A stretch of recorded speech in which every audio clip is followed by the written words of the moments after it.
Mari kita berdoa. Bapa, kami bersyukur di pagi hari ini.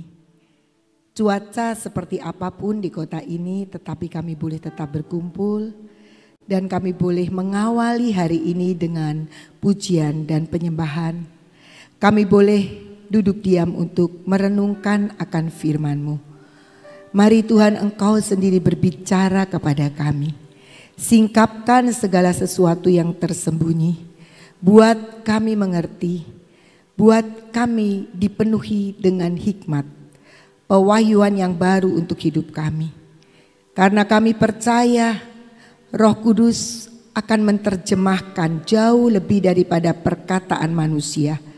Berkati setiap kami pagi hari ini, baik kami yang ada di tempat ini maupun kami yang mengikuti live streaming. Kami percaya Tuhan, Engkau sendiri yang akan berurusan atas setiap hidup kami, untuk Engkau menerjemahkan kebenaran-Mu dan terus Engkau membawa kami naik untuk kami semakin hidup berkenan dan serupa dengan Engkau. Terima kasih Bapa. Mari Roh Kudus beracaralah atas setiap kami. Dalam nama Tuhan Yesus. Amin. Shalom saudara-saudara. Kita akan belajar ketaatan. Ini gambarnya tuh tentang buang sampah ya. Nah, salah satu ketaatan itu memang kita selalu membuang apapun di tempat sampah. Kalau kita lagi ngantuk-ngantuk sambil dengerin firman, kalau buka permen bungkusnya jangan dibuang sembarangan. Kemarin kita perjamuan kudus juga itu cup-cupnya jangan geletakin aja. Sekalipun ada cleaning service, tapi belajar ini rumah Tuhan, kita kumpulin, buang di tempat sampah atau disimpan dulu di dalam tas. Itu sebenarnya perkara-perkara kecil soal ketaatan kita, kan gak ada yang lihat. Nah, memang kalau taat itu memang seringkali karena kita itu susah taat. Kenapa kita sulit taat? Karena kita mikir ketaatan kalau Ibu Nani yang ngomong karena kelihatan kita baru tunduk. Tapi kalau kita menyikapi sebuah ketaatan karena Tuhan mau, kita seringkali menyepelekan. Kenapa orang sulit untuk taat? Biasanya hitungannya untung rugi. Bener kan? Apa sih untungnya, manfaatnya kalau saya taat? Tapi apa sih ruginya kalau saya nggak taat? Kan mikirannya begitu. Gak ada ruginya, gak ada yang lihat ini. Saya tuh ingat ya, saya ingat mungkin saya pernah cerita di sini. Kami punya beberapa pembantu di rumah dan ada motor. Saya tidak pernah izinkan pembantu yang tidak punya SIM. Jadi yang boleh disuruh-suruh naik motor cuma yang punya SIM. Walaupun pembantu-pembantu saya itu canggih-canggih, pinter, karena di kampung itu dia naik motor. Nggak pernah pakai SIM, nggak apa-apa kalau di kampung. Tapi kami tidak pernah izinkan. Nah, setiap pagi kan saya PW. Jadi kami itu kan pergi, rumah kan kosong. Nah, pembantu saya itu rupanya suka mencuri kesempatan ke pasar yang tidak punya SIM. Satu ketika seorang ibu, waktu itu Mami Lienping, pembantu kamu nunggu di depan, habis nabrak di pasar katanya. Ya udah, saya keluar aja. Begitu saya lihat pembantu saya yang tidak punya SIM yang datang. Nah, berarti dia naik motor kan. Tapi begitu saya datang, belum ngomong AB, dia udah bilang begini. Tapi Bu, nggak ada polisi, nggak ada polisi. Jadi artinya ketidaktaatan itu nggak apa-apa kalau nggak ada polisi. Kalau ada polisi baru harus taat. Kira-kira gitu kan. Gak jauh bedanya dengan kita. Kita juga suka begitu. Lampu rambu-rambu. Belok kiri ikuti lampu. Iya kan. Tapi sepi ini langsung belok kiri. Padahal lampunya merah. Itu hal kecil. Tapi sebenarnya kita lupa. Kita tidak sedang memupuk sebuah benih ketaatan. Mungkin itu nggak apa-apa memang, karena ya nggak ada polisi gitu kan. Tapi kalau ada polisi kan ditangkap. Nah, saya pernah pergi dengan beberapa ibu ke Bekasi. Yang setir ya ibu juga. Ini ibu semua nih ceritanya pergi. Kan lewat jalan tol. Liatin ada kamera nggak? Kalau kan batasnya 100 km per jam. Ada kamera nggak? Ada. Ya, pasang 100 km. Nanti kalau kayaknya ini nggak ada nih. Wah ngebut. Apalagi lagi ada rambu-rambu, ada kamera, tapi kita diselip orang, sedangkan kita 100 km per jam. Berarti orang itu kan lebih dari 100 km. Tuh orang itu kayak begitu, nggak apa-apa lah kita gas aja. Jadi kadang-kadang ketidaktaatan itu pengaruh dari luar juga. Tapi sebenarnya ketaatan itu adalah karakter, salah satu karakter hidup kita. Kalau kita melatih dari hal-hal yang kecil, kita akan menjadi terbiasa dengan taat. Tapi kita lupa, seringkali kita rajin baca Alkitab, kita PW setiap pagi, kita dengerin firman, kita kejar ada KPR di sana di sini, apalagi lewat YouTube rajin banget. Tapi kita lupa, hidup sehari-hari kita dalam ketaatan kita lupa. Dalam hal yang lain-lain kita tuh lupa. Kita pikir kita udah Kristen banget ya. Tapi sebenarnya hal yang seperti itu yang Tuhan mau. Nah, bagaimana kita bisa taat? Bagaimana supaya kita itu bisa jadi orang yang terbiasa taat? Saya ingin kita membaca dari Lukas 1 ayat 38. Kata Maria, sesungguhnya aku ini adalah hamba Tuhan. Jadilah padaku menurut perkataanmu itu. Lalu malaikat itu meninggalkan dia. Ini kata-kata Maria meresponi sebuah berita yang luar biasa sebenarnya. Pasti berita yang belum pernah dia dengar. Gabriel datang kepada Maria. Maria seorang gadis, seorang perawan yang belum punya suami. Tiba-tiba beritanya, engkau adalah orang yang beroleh kasih karunia. Wah hebat, senang sekali. Kita semua kalau dapat firman begitu kan senang ya. Tapi ternyata beritanya adalah engkau akan mengandung dan melahirkan seorang anak laki-laki. Kaget Maria. Coba kita bayangin kalau kita yang didatengin waktu masa kita gadis. Pasti kita kan akan ngomong, ya Maria juga, kan aku belum bersuami Tuhan. Gitu. Oh nggak apa-apa nanti Roh Kudus. Tapi biasanya kalau orang Kristen ini nggak begitu. Gimana bisa sih Tuhan? Oh saya belum bersuami, nanti saya dirajam gimana? Nanti saya dihukum, nanti saya dikatain orang. Nah biasa begitu. Roh ketidaktaatan itu keluar begitu. Tetapi di sini ujung daripada diskusinya, berita yang diterjemahkan lebih lanjut oleh malaikat, diresponi Maria, sesungguhnya aku ini adalah hamba Tuhan. Artinya ketaatan itu bisa kita lakukan kalau kita menyadari status kita. Kita adalah seorang hamba yang tuannya itu boleh berbicara apa saja, boleh nyuruh apa saja. Ketika kita menyadari status kita siapa, mungkin kalau di sini ya, di sini status saya ya, saya adalah anak buahnya Ibu Nani. Jadi Ibu Nani sebagai pimpinan memiliki otoritas untuk memerintah saya apapun. Nah, jadi seperti itu ketika saya menyadari itu, maka saya tahu bahwa saya adalah seorang bawahan. Saya adalah seorang yang anak buah. Yang saya itu harus terima perintah. Kalau nggak masuk akal gimana? Itu bukan urusan kita untuk bernegosiasi. Tapi kita harus tahu dulu statusnya. Kalau kita punya pembantu di rumah, kemudian kita pengen, Mbak, aku pengen dibikinin sayur asem. Bu, gak enak sayur asem itu. Lodeh aja, tinggal ditambahi santan. Gemes gak kitanya? Gemes kan? Seperti itu juga Tuhan.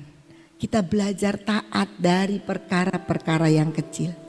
Karena benih ketaatan kalau tidak ada, yang gantiin pasti benih pemberontakan. Pasti, walaupun ukurannya kecil. Nah, di Indonesia itu banyak kan yang suka demo-demo. Itu kan karena ada benih pemberontakan. Dikit-dikit gak setuju. Siapa di sini yang gak setuju naik BBM? Gak ada yang ngaku kan? Tapi kemarin saya dapat video lucu. BBM naik nggak apa-apa. Kita wong Cirebon tetap bisa beli papa. Tetap dukung Pak Jokowi seumur hidup. Saya dapat begitu, lucu juga orang yang ngomongnya itu. Pas kebenaran orang Cirebon itu tuh yang ngomong. Nah, kita harus tahu status. Kita akan baca Roma 6 ayat 16. Apakah kamu tidak tahu bahwa apabila kamu menyerahkan dirimu kepada seseorang sebagai hamba untuk mentaatinya, kamu adalah hamba orang itu yang harus kamu taati, baik dalam dosa yang memimpin kamu kepada kematian maupun dalam ketaatan yang memimpin kamu kepada kebenaran. Paulus menuliskan, kalau kamu statusnya sudah mau tunduk di bawah sebuah otoritas, kalau kamu termasuk di dalam pelayanan, kamu tahu ada pemimpin, maka sebenarnya kamu sudah menyerahkan dirimu sebagai hamba terhadap pemimpin itu. Bahkan dikatakan sekalipun kamu itu, yang memimpin kamu itu berdosa, membawa kematian maupun dalam ketaatan, pemimpin kamu benar. Ini bicara soal ketaatan. Nanti kita ngomong, tapi pemimpin saya itu nggak benar. Itu urusan Tuhan. Kalau memang kita melihat pemimpin itu nggak benar, didoakan, bukan diomeli, bukan diberontak. Tetapi kita mendoakan. Jarang kan ya orang kita mendoakan pemimpin. Seringkali kita datang-datang minta didoakan. Tapi ternyata kalau kita hidup sebagai orang percaya, kita sedang mengikatkan diri dan mau nih, oh mau pelayanan, saya ikut deh pelayanan di sini ikut. Tapi ketika ada pemimpin yang ngomong apa nggak cocok, wah kita berontak sendiri. Ketika kita menentukan untuk kita mengambil sebuah keputusan masuk dalam komunitas tertentu apapun, siapapun pemimpinnya, bagian kita adalah taat. Kalau nggak cocok ya tinggal keluar. Saya sering kali tuh kalau ngedumel nih ya, kalau ada orang tua yang berontak-berontak tuh, pengumuman ekskul, wah berontak begini tuh. Sampai malam-malam saya ditelepon, tolong ini tuh wali kelas gini. Berontak gitu, saya cuma begini, nggak cocok ya tinggal keluar aja toh, jangan sekolah di sini. Itu pikirannya saya, ya walaupun pikiran begitu itu mungkin nggak tepat ya. Tapi kadang-kadang kesel. Apalagi kalau yang protes anak Tuhan, apalagi kalau yang protes orang Gracia, gemesnya setengah mati.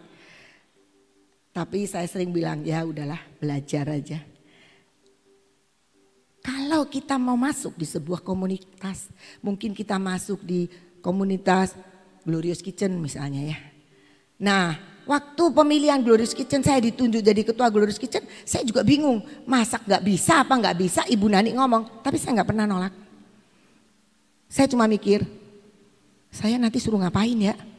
Waktu itu pertama kali adalah ke Tentena. Saya belanja nggak ngerti harga.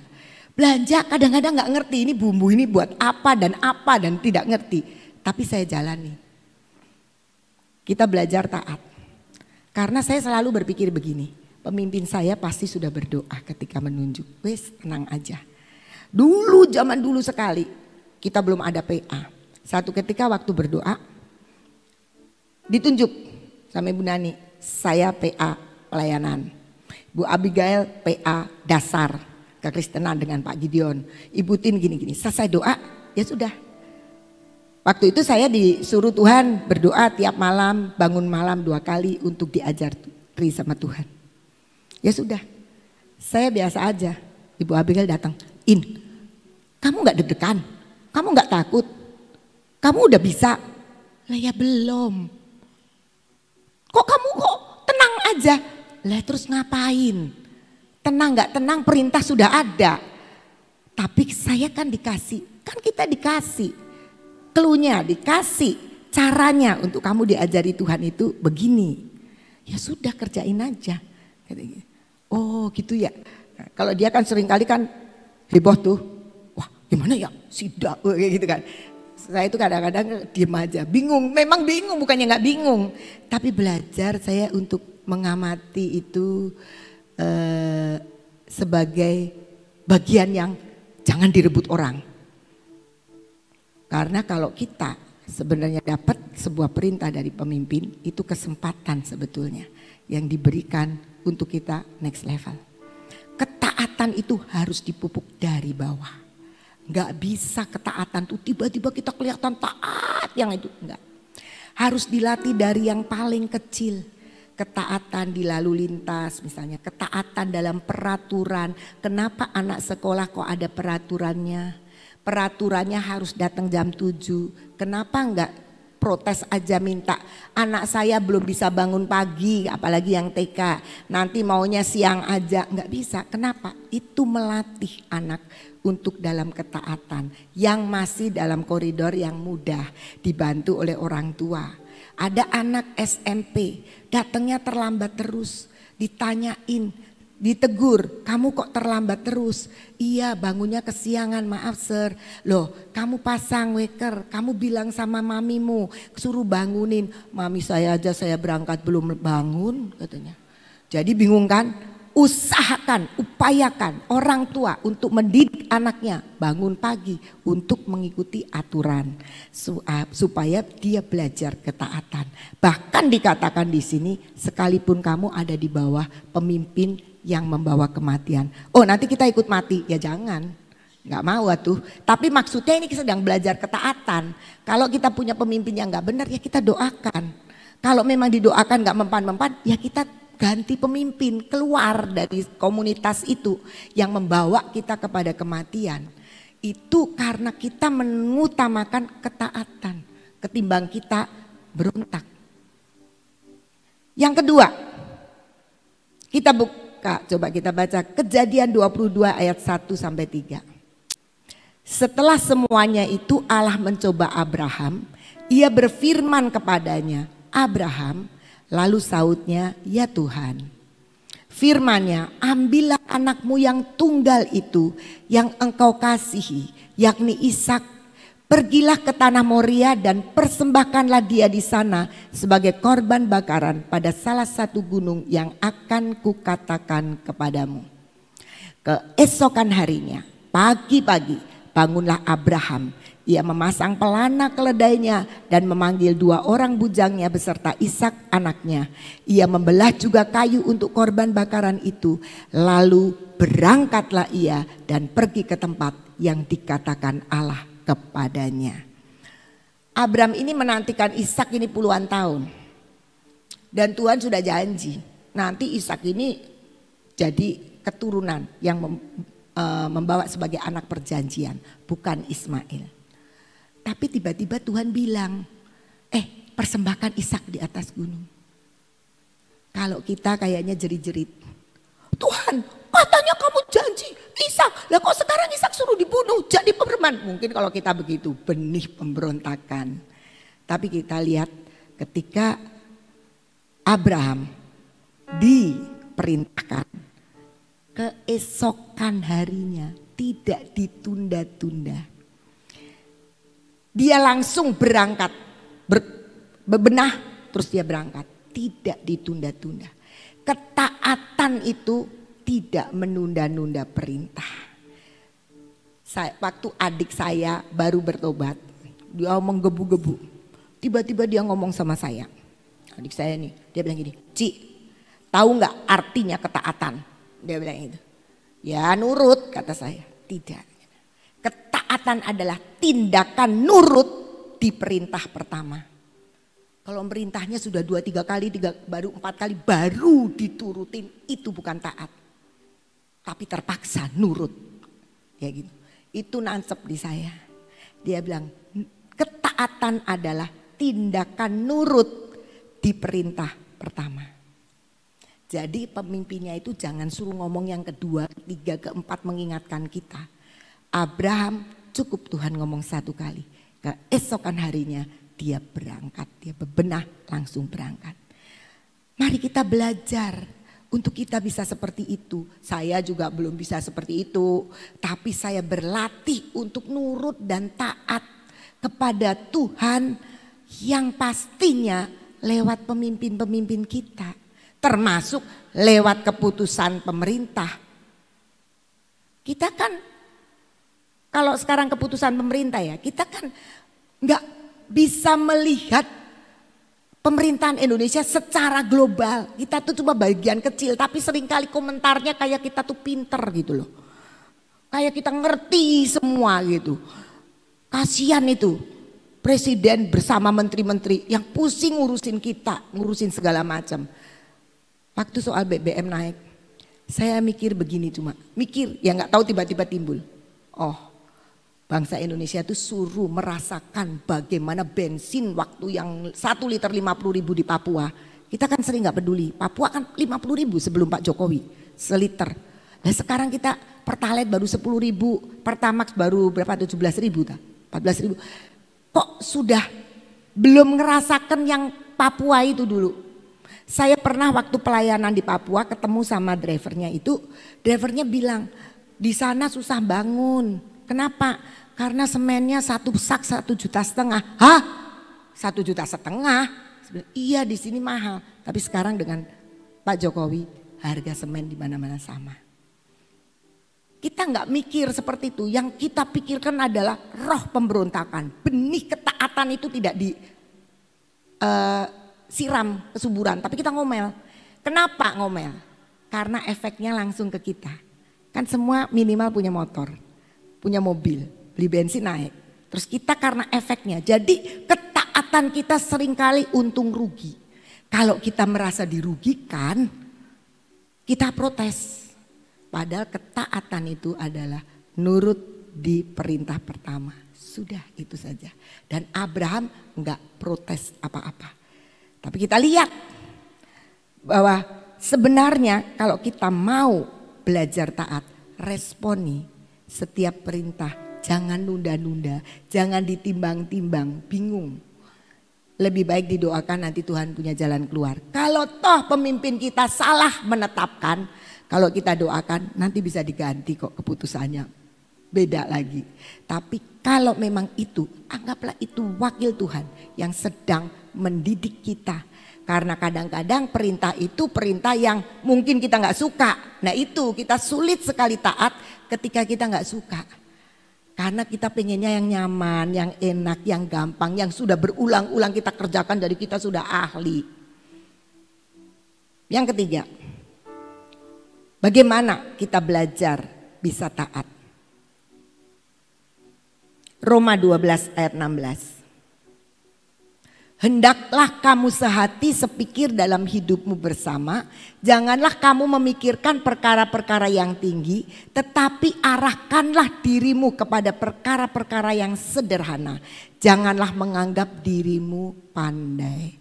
Saya ingat almarhum Pak Daniel pernah bilang begini, ikut Tuhan itu sebenarnya simple, yang bikin ribet itu kita.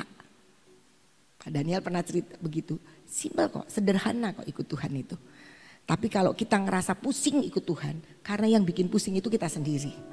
Nah, di sini firman Tuhan mengatakan arahkan dirimu kepada perkara-perkara yang sederhana saja. Enggak usah yang ngulik. Nanti kalau saya nurut begini, nanti jadinya apa? Jadinya apa? Kan enggak, itu bukan urusan kita.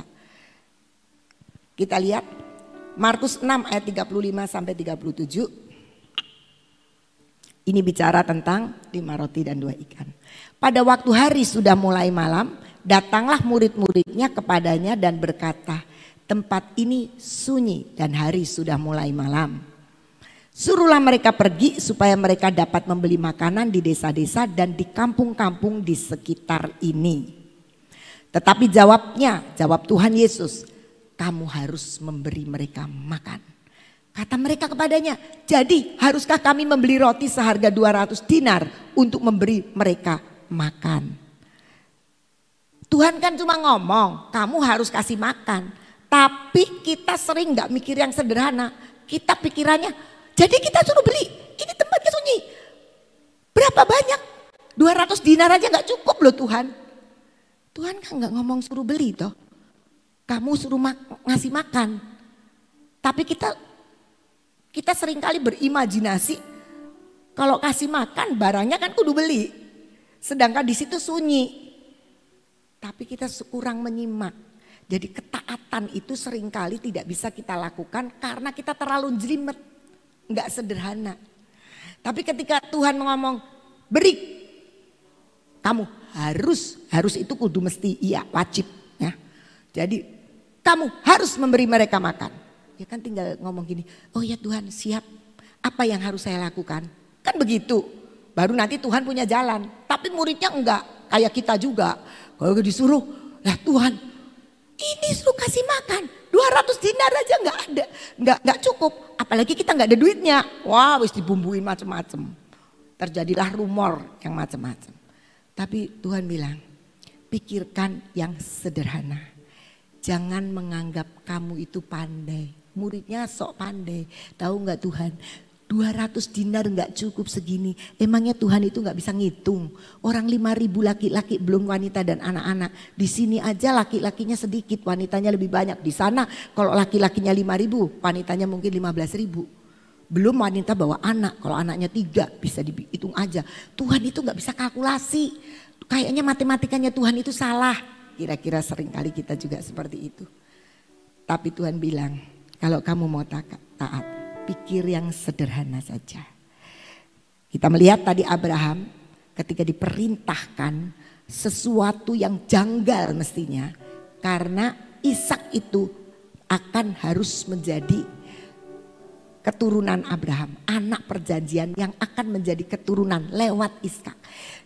Perintahnya Ishaknya suruh persembahkan. Dia cuma pikiran sederhana. Kita lihat Ibrani 11 ayat 17 sampai 19. Oh maaf, kita lihat dulu Kejadian 17 ayat 18. Kejadian 17 dulu. Balik. Ayat 18 dan 19. Dan Abraham berkata kepada Allah, sekiranya Ismail diperkenankan hidup di hadapanmu. Tetapi Allah berfirman, tidak, melainkan istrimu Sarahlah yang akan melahirkan anak laki-laki bagimu. Dan engkau akan menamai dia Ishak.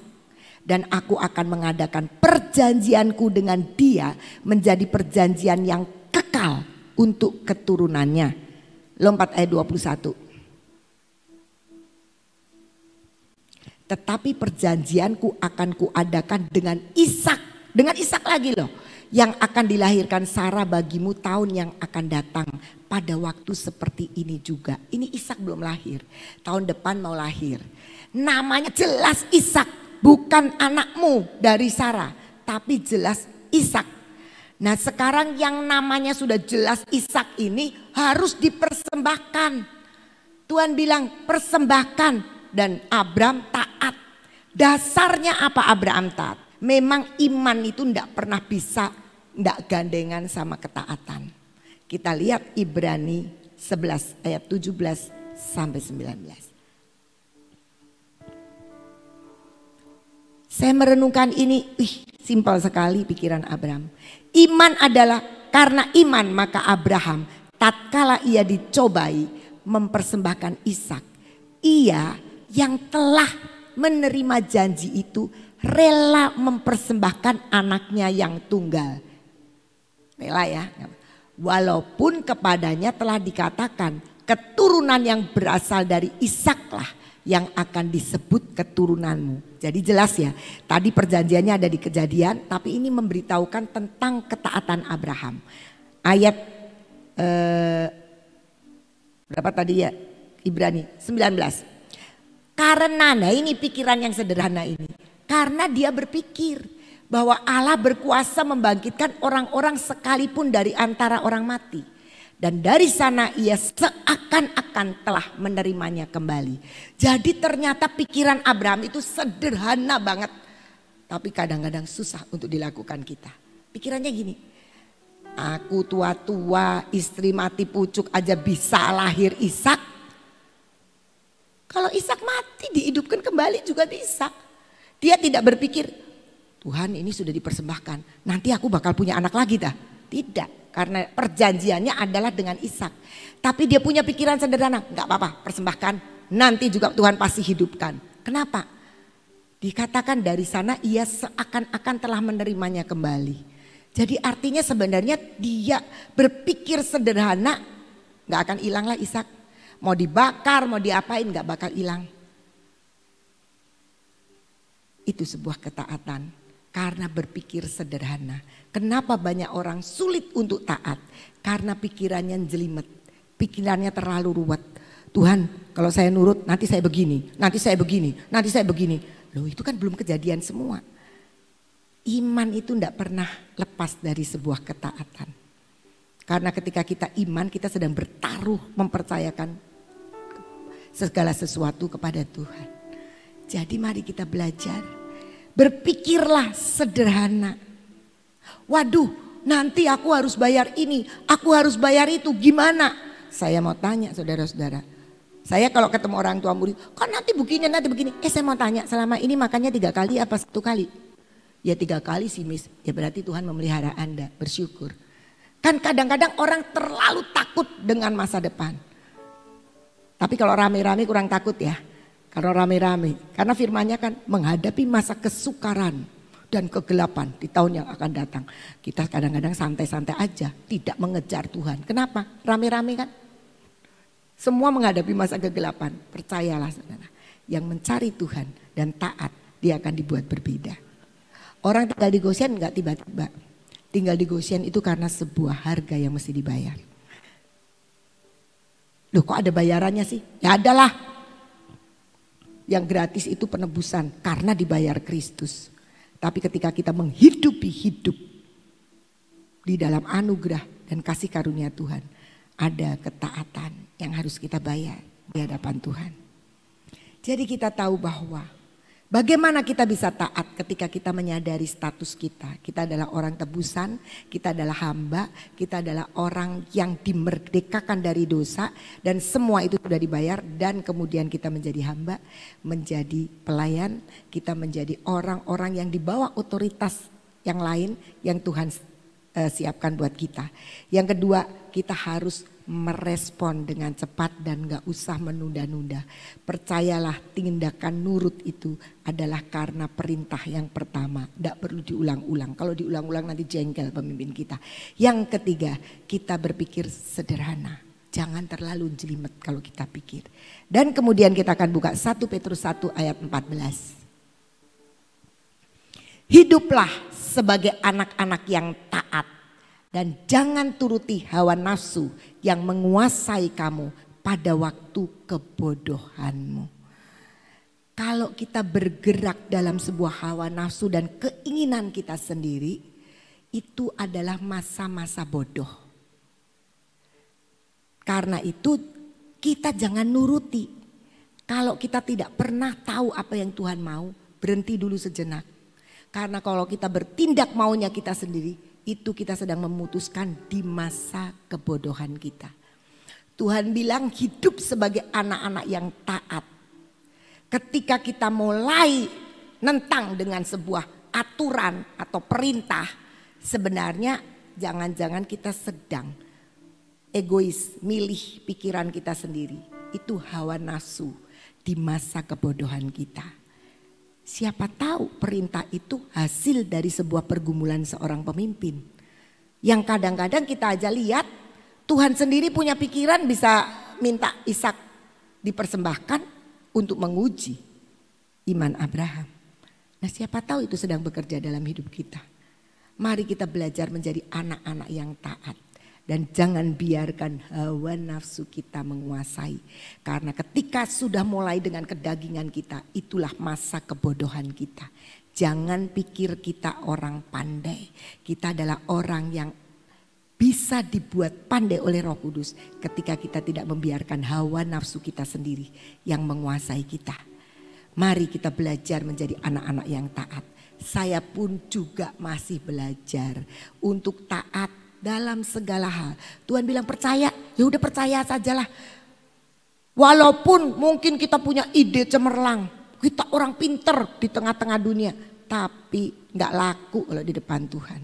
Tetap ketaatan itu. Lis ngangguk-ngangguk karena dia ngalami. Tuhan Yesus memberkati sharing ini. Saudara, suatu ketaatan itu harga mati. Saya bilang ya, kalau sebagai seorang anak Tuhan, ya memang harus taat. Kalau mau berhasil, ya harus taat. Jadi ketaatan itu harga mati, nggak bisa ditawar. Jadi anak Tuhan harus taat. Bagaimana caranya kita taat? Saat tadi sudah diterangkan panjang lebar. Nah, satu hal adalah ditambahin satu lagi, harus ada roh penguasaan diri. Ya. Sebab kenapa sih kita tidak taat? Tadi katakan berontak, nggak puas, ya kan tadi udah diterangin ya. Nah kalau kamu berontak tidak puas itu sebetulnya apa? Karakter. Nah bagaimana caranya? Ya kita harus ada roh penguasaan diri. Gak cocok saya sama dia, gitu ya. Harus ada roh penguasaan diri. Aku adalah hamba, aku harus taat. Itu roh penguasaan diri loh. Ya. Harus ada roh penguasaan diri. Roh penguasaan diri itu apa? Buah roh. Perlu belajar. Ibu Ina tadi katakan, sampai saat ini pun aku masih belajar. Kita harus belajar sampai nanti Tuhan datang. Selama kita hidup kita harus belajar. Belajar dari segala sesuatu yang terjadi dalam dunia ini. Belajar dan belajar. Ya. Satu hal, belajar untuk mempunyai penguasaan diri. Mau marah, tak tahu. Aku gak taat nih kalau aku marah. Aku mau berontak, aku gak taat nih kalau aku berontak. Nah harus ada roh penguasaan diri. Biar kita minta kepada Tuhan roh penguasaan diri terus menerus dalam hidup saudara dan saya. Untuk jadi anak Tuhan yang taat. Kita doa yuk. Bapa, kami mengucap syukur untuk pagi hari ini. Kami mengucap syukur untuk firman-Mu. Kami mengucap syukur untuk penyembahan pujian. Kami mengucap syukur untuk tempat ini di mana Tuhan Engkau memberikan kesempatan buat kami tetap boleh menyembah Engkau, mengisi cawan doa, mengisi cawan pujian setiap pagi di tempat ini. Kami mengucap syukur Tuhan. Engkau tahu akan keadaan kami, Engkau tahu akan segala kejadian-kejadian yang terjadi di negara kami ini. Tuhan, kami mendengar banyak yang melakukan demo-demo, kami minta anugerah-Mu turun, berikan kepada mereka roh ketaatan. Kalau mereka tinggal di Indonesia harus tunduk pada peraturan Indonesia. Tuhan ajar kepada kami sebagai warga negara, sebagai umat-Mu yang ada di bangsa ini Tuhan. Berikan kepada mereka roh ketaatan, beri kepada kami pengertian yang berasal daripada-Mu. Beri roh penguasaan diri Tuhan untuk belum apa-apa, selalu tidak puas dengan segala sesuatu. Bapak saat ini kami berdoa untuk Bapak Presiden kami, para staf yang saat ini menghadapi akan kemelut yang ada. Betapa sebenarnya Tuhan sangat-sangat mencengkam, sangat memusingkan Tuhan ngurusin akan orang Indonesia, bangsa ini, bangsa yang besar ini. Oleh karena itu kami minta di dalam nama-Mu, berikan kepada Bapak Presiden kami kesabaran, roh penguasaan diri, dicemooh maupun apapun, berikan kepadanya kesabaran yang daripada-Mu.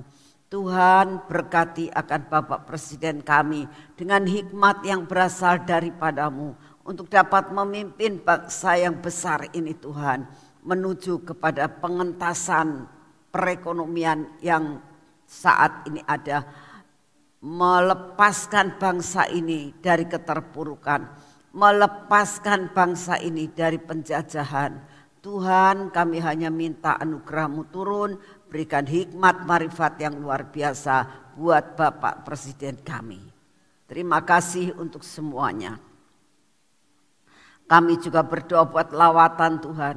Kami berdoa juga untuk penuaian. Kami minta anugerah-Mu. Biarlah penuaian terjadi di seluruh dunia ini. Di 5 benua dan juga di bangsa-bangsa. Kami berdoa Indonesia penuh dengan lawatan-Mu. Terima kasih untuk kasih setia-Mu. Terima kasih ya Tuhan. Kami berdoa saat ini, Engkau tahu keadaan cuaca saat ini sudah mulai berubah lagi Tuhan. Sekarang sudah mulai mendung-mendung dan sudah mulai hujan. Tetap berikan kepada kami kekuatan kesehatan yang daripadamu. Di dalam nama Tuhan Yesus kami berdoa. Berikan daya tahan tubuh yang luar biasa kepada kami. Memenuhi seluruh sel-sel dalam tubuh kami. Memenuhi pikiran kami. Memenuhi darah kami. Sehingga tubuh kami sehat dan kuat oleh karena anugerah Tuhan. Terima kasih untuk kasih setiamu yang tidak pernah berubah. Kekuatan yang daripadamu kami terima di dalam nama Tuhan Yesus. Mari masuk ke dalam pengurapan.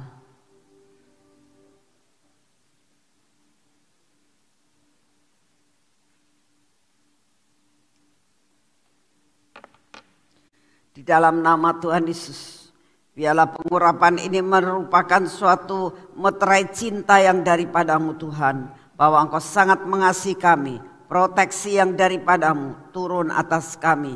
Turun atas mata kami. Turun atas telinga kami. Turun atas bibir mulut kami. Turun atas hati kami ya Tuhan. Biarlah sungguh-sungguh di dalam kehidupan kami ada roh ketaatan. Karena ada meterai cinta dalam hidup kami.